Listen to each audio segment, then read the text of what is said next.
jamais entendu parler. Des soins palliatifs, c'est pour les gens qui sont très très malades? Je sais que c'est souvent des soins qui sont donnés en fin de vie pour éviter les douleurs. Ça m'évoque quelque chose, sans mettre des mots précisément dessus, mais oui, ça m'évoque quelque chose. Moi-même, je suis infirmière en long séjour palliatif, donc je suis concernée au quotidien. Une fin de vie un peu plus douce, voilà, une prise en charge un peu plus douce. Oui, parce qu'on a tous des proches, plus ou moins proches, qui ont vécu cette situation. Donc on est tous concernés et puis nous-mêmes pourrions être concernés et les membres de notre famille aussi. Donc c'est une question importante. Personnellement, j'ai déjà vécu ça, oui.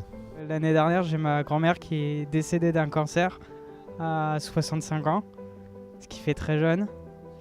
Et cette dernière semaine, je l'ai sentie apaisée en soins palliatifs. Et du coup, ça permettait de faire ces adieux dans des circonstances correctes, quoi. Les gens ne se sentent pas assez concernés. Les professionnels, oui. Les particuliers, davantage dans la détresse et ne sachant pas comment faire.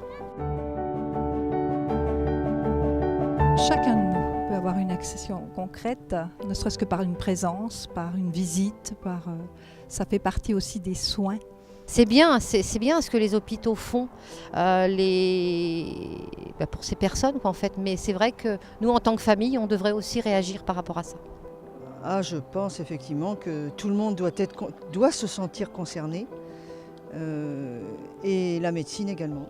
Non, je pense que c'est un sujet de société. Il faut travailler Après, quand on n'y connaît rien, forcément, on n'a pas de solution miracle, mais je pense que c'est un sujet de société qui s'étudie en même temps avec les professionnels, mais il faut qu'il y ait un dialogue dessus. Je ne sais absolument pas les moyens qui sont engagés pour accompagner les personnes sur des soins palliatifs. Pas assez de moyens. Pour moi, pas assez de moyens, pas assez de lits dédiés pour le soin palliatif. Donc en France, on est un peu en retard. Il y a un très grand déficit et je dirais aussi peut-être qu'on ne s'y intéresse pas. C'est encore un sujet tabou. Moi, j'ai mes parents qui travaillent dans le médical et je sais qu'en ce moment, c'est très dur pour eux, qui sont en sous-effectif. Des associations qui gèrent ce genre de choses et les hôpitaux. Après, je ne suis pas vraiment au courant du reste.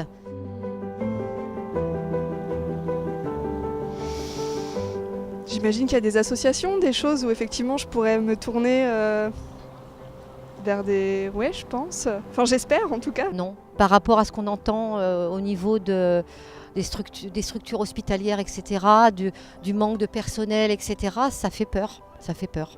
Je sais pas, j'ose espérer quand même un minimum que l'État français, ou en tout cas que les hôpitaux français font le nécessaire malgré le manque de moyens. Auprès de ma famille et de mes amis, oui. Auprès du corps médical, j'imagine également. Est-ce qu'il existe d'autres moyens? S'ils existent, je ne les connais pas, oui, tout à fait. Je ne suis pas certaine que pour cette fin de vie, je pense qu'on n'est pas suffisamment encadré. Je ne pense pas. Il y a un manque d'informations énorme, oui. Oui, on n'en parle pas assez.